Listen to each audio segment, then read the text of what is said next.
اس سے ہمیں پرابلم آتی ہے. کچھ اپنے آپ کو بھی تھوڑا سا لوز کریں اور سامنے والوں کی ایڈجسٹ کا نام ہے، زندگی ایڈجسٹمنٹ کا نام ہے. ایک تو یہ. دوسری بات یہ کہ بزرگوں نے لکھا کہ یا جامع یا ودودوں کا ورد کیجیے، اللہ تبارک و تعالیٰ آپ کے لیے آسانی بنائے گا. یا جامع مختصر سا، کچھ لوگ سورہ مریم وغیرہ کہتے ہیں، سورہ رحمان کی تلاوت کہتے ہیں، مختصر سا اگر آپ پڑھ سکیں یا جامع یا ودود، اللہ آپ کے لیے آسانی پیدا کرے انشاءاللہ. سلمہ بہن بتائیے سوال کیا ہے؟ سلمہ صاحبہ ہمیں سن پا رہی ہیں؟ کھڑی ہو گئی. ہاں جی السلام. وعلیکم السلام. جی مجھے یہ پوچھنا تھا جی کہ ہم آدھا گھنٹہ لیٹ ہو گئے تھے روزے کے لیے، تو ہم روزہ نہیں رکھ پائے. ہاں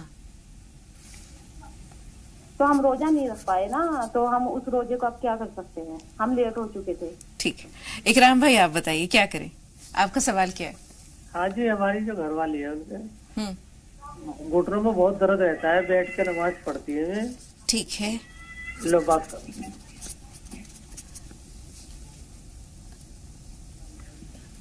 جی بہن ہمیں سن پا رہی ہیں؟ وعلیکم السلام. جی اور سب کو بہت زیادہ پریشانی ہے میرے پیروں میں. ٹھیک ہے. اور روز رکھ کے مطلب روزے میں ٹھیک ہے بہن آپ کا سوال پہنچ گیا. اب بہن نے سوال کیا ہے کہ اگر تاخیر ہو گئی سحری کرنے میں، جیسے انہوں نے بتایا آدھا گھنٹہ لیٹ ہو گئی، تو انہوں نے روزہ نہیں رکھا، آپ کیا کریں گی؟ یا تو انہوں نے روزہ نہیں رکھا ہے تو بعد میں رمضان کے بعد قضا کریں گی، اور اگر ابھی تک انہوں نے کچھ کھایا نہیں ہے تو ابھی سے نیت کر لے، اور ہمت ہے تو اس کو روزے کی تکمیل کر لیں. بالکل. مولانا صاحب 3 سوالات چونکہ بیماریوں سے متعلق ہے لہٰذا آپ کو زحمت دیں گے. جیسے انہوں نے بتایا گھٹنوں میں درد ہے، بہت تکلیف ہے، اس کے لیے کیا کیا جائے؟ گھٹنوں کے درد کے لیے تو ٹریٹمنٹ کرانا چاہیے، کسی اچھے فزیشین ڈاکٹر وغیرہ دکھانا چاہیے. اور درد کے ساتھ اگر آپ بھوک برداشت کر سکتی ہیں، روزہ رکھنے کی کنڈیشن میں ہے تو روزہ رکھنا چاہیے. ایک درد ٹھیک ہے اس کی بنا پہ ٹیبلٹ وغیرہ کھانی پڑتی، لیکن ٹیبلٹ وغیرہ کا ڈیوریشن تو بڑھایا جا سکتا ہے سحری میں کھا کے، افطار میں کر کے. اگر یہ علاج کے طور پہ کچھ جاننا چاہ رہی ہیں آپ سے کہ کیا کریں، تو اس کے لیے تو یہ کہ بہت ساری کنڈیشن ہیں. یعنی اس کا جو گریسنگ ہے وہ کم ہے، کیلشیم کم ہے، یورک ایسڈ بڑھا ہوا ہے، تو یا یہ کہ اوور ویٹ ہے یا کارٹلیج میں کمی ہے، تو وہ ریزن کے بغیر تو علاج مشکل ہے. ٹھیک ہے. اب بہن نے بتایا تھا نور جہاں صاحبہ نے کہ ناک میں خون بلاک ہو گیا ہے، اب اس کی وجہ سے چکر آتے ہیں، وہ نماز جب پڑھتی ہیں تو سجدے میں حالت غیر ہونے لگتی ہے. یہ بالکل یہ بہت بڑی کنڈیشن ہے. تو دیکھیے اگر کلوٹ جمع ہوا ہے، بلاکیج ہے، یعنی کوئی خون جم جاتا ہے، تو اسے ہم ڈیزولو کرنے کی دوائیاں ہمیں میڈیسن سے یوز کرنی چاہیے. اور یقیناً ڈاکٹر اگر اچھے ڈاکٹر کو دکھایا ہوگا تو اسی طرح کی دوائیاں ہیں. اگر آپ کو ایک پیتھی میں بہت دنوں تک اگر آپ 6 مہینے یوز کر چکی ہیں اور فائدہ نہیں ہے تو آپ کو پیتھی بدل کر کے ہومیو یا یونانی وغیرہ میں جانا چاہیے. یونانی وغیرہ میں اس کے لیے اچھے ٹریٹمنٹس ہیں کہ جس میں ایک دوا کا نام آتا ہے استخدوس، اس کا دوسرا نام ہے جاروب کش، یعنی جھاڑو دینے والی، دماغ کا جھاڑو. تو اس طرح کی دوائیوں سے ٹاکسینز ہماری باڈی سے نکلیں گے تو بلڈ بھی ڈیزولو ہو سکتا ہے. اب ایک آخری سوال جو ہے وہ بھائی نے اپنی اہلیہ کے بارے میں بتایا کہ یوٹرس تو ریموو کیا جا چکا ہے، کمپلیکیشنز ابھی بھی باقی ہیں. جی اس کے لیے سب سے پہلے انہوں نے یہ بولے، اسے یہ کہا کہ کینسر ہو گیا ہے. یاد رکھیے کہ کینسر بہتوں کو ہے. کینسر کی اگر آپ تعریف کریں، کینسر کہتے کس کو ہیں، تو میں یہ بتاؤں کہ انکنٹرول ملٹیپلیکیشن آف سیلز، جو ہماری باڈی کے سیلز ہیں وہ انکنٹرول بڑھتے رہتے ہیں. کبھی کبھی اگر آؤٹ سائڈ ہیں تو بڑھتے رہتے ہیں، تو بڑا بھی ہو جاتا تو پتہ نہیں چلتا، وہ بھی کینسر ہی ہے. لیکن آؤٹ سائڈ اس لیے ہمیں اس کی فکر نہیں ہوتی. 50 سال سے لوگ زندہ ہیں، تو ایسا نہیں کہ ان سائڈ جو باڈی ہوتا ہے تو چونکہ وہاں پر ایک اسپیس مختصر سا ہے، وہ جب اپنے اس سے اوور ہو جاتا ہے تو ظاہر ہے کہ پھٹتا ہے. تو ایک تو یہ کہ آپ کا جو ول پاور ہے وہ اسٹرانگ ہونا چاہیے. مجھے ایک لیڈی سے ملاقات ہوئی تھی کہ ان کو کینسر ہوا کم ہے، تو آپ اس کے لیے میڈیسن ہلدی وغیرہ کا یوز کرنا بہتر ہے. جی کوئی دعا بتا دیجیے صحت یابی. اور اس کے لیے وَإِذَا مَرِضْتُ فَهُوَ يَشْفِينِ کی تلاوت کرنی چاہیے. وَإِذَا مَرِضْتُ فَهُوَ يَشْفِينِ، جب میں بیمار پڑتا ہوں تو اللہ ہی مجھے شفا دیتا ہے. ہلدی کا استعمال کتنا کیا جائے؟ ہلدی کا آدھے گرام سے 1 گرام کے بیچ میں کنٹینیو استعمال کریں، وہ بھی ڈاکٹر کسی وید یا یونانی کہ اس میں. لیکن ہلدی کا cancer master blaster antibiotic ہے. سادے پانی میں یا دودھ میں؟ سادے پانی میں استعمال کریں، دودھ سے پس بننے کا اندیشہ. بہت بہت شکریہ، اللہ تعالیٰ تمام لوگوں کو شفا دے. تو ناظرین اب مولانا صاحب کے حضور چلیں گے. دعا کی التماس ہے اور ہم بھی جو ہے وہ اللہ تعالیٰ کے حضور دستے سوال دراز کرتے ہیں. آپ بھی دعا اٹھائیے، آمین، دعا کے لیے ہاتھ اٹھائے، آمین کہیے اور ہمارے ساتھ اس دعا کی مجلس میں شریک ہوں. مولانا صاحب آپ سے دعا کی درخواست ہے. اللهم صل على سيدنا وسندنا ومولانا محمد وبارك وسلم. الحمد لله رب العالمين الرحمن الرحيم مالك يوم الدين إياك نعبد وإياك نستعين اهدنا الصراط المستقيم صراط الذين أنعمت عليهم غير المغضوب عليهم ولا الضالين. یا اللہ ہمارے تمام صغیر اور کبیرہ گناہوں کو معاف فرما. آمین. یا اللہ تمام پریشان حالوں کی پریشانیوں کو دور فرما. آمین. یا اللہ بیماروں کو صحت کاملہ نصیب فرما. آمین. یا اللہ مقروضوں کے قرضوں کی ادائیگی کے فیصلے فرما. آمین. یا اللہ تمام مسلمانوں کی جان و مال عزت و آبرو کی حفاظت فرما. آمین. یا اللہ ملک میں امن و امان قائم فرما. آمین. یا اللہ پوری دنیا میں امن و امان قائم فرما. آمین. یا اللہ تو نے ہمیں ماہ مبارک عطا کیا، جیسی اس کی قدر ہونی چاہیے تھی ویسی نہیں ہو پا رہی ہے. یا اللہ تیرے حبیب صلی اللہ علیہ وسلم تو اس ماہ مبارک کی تیاری رجب اور شعبان سے کیا کرتے تھے. یا اللہ ہم سے اس میں کوتاہیاں ہو رہی ہیں. یا اللہ ہمارے اس جرم عظیم کو معاف فرما. باقی کے جتنے دن رہ گئے ہیں قدردانی کی توفیق نصیب فرما. تیری رضا والے اعمال کرنے کی توفیق نصیب فرما. قرآن کریم کی تلاوت کی توفیق نصیب فرما. یا اللہ ہماری نمازوں کو، روزوں کو، تراویح کو قبول فرما. ان میں جو غلط یا کوتاہیاں ہو رہی ہیں یا اللہ اپنے فضل سے معاف فرما. یا اللہ صحیح ادا کرنے کی توفیق نصیب فرما. یا اللہ جو بہنیں گھروں میں بے شادی شدہ ہیں یا اللہ ان کے لیے صحیح نکاح کے انتظامات پیدا فرما، سہولتیں پیدا فرما. یا اللہ آپس میں اتفاق و اتحاد پیدا فرما، ایک دوسرے کے حقوق ادا کرنے کی توفیق نصیب فرما. یا اللہ تیری رضا والے اعمال کرنے کی توفیق نصیب فرما. جن چیزوں سے تو ناراض ہوتا ہے ان سے بچنے کی توفیق نصیب فرما. یا اللہ تیرے حبیب نے جتنی بھی دعائیں مانگی ہیں ان تمام میں ہمارا حصہ نصیب فرما. جن چیزوں کے شرور و فتن سے آپ نے پناہ مانگی ہے یا اللہ ہم بھی پناہ مانگتے ہیں تو ہم کو پناہ نصیب فرما. اللہم آمین. یا اللہ ہماری دعاؤں کو محض اپنے فضل و کرم نبی پاک صلی اللہ علیہ وسلم کے صدقہ و طفیل سے قبول فرما. ربنا تقبل منا انك انت السميع العليم وتب علينا انك انت التواب الرحيم وصلى الله تعالى على خير خلقه محمد وآله واصحابه اجمعین برحمتک یا ارحم الراحمین. اللہ تعالیٰ ان دعاؤں کو شرف قبولیت عطا کرے اور آپ لوگوں کی زبان مبارک میں اثر دے. تو بہت بہت شکریہ اسٹوڈیو میں تشریف آوری کے لیے اور ہمارے تمام ناظرین کی بھرپور رہنمائی کے لیے. انشاءاللہ دعا کرتے ہیں کہ آگے بھی آپ سب سے ملاقاتوں کا سلسلہ جاری و ساری رہے.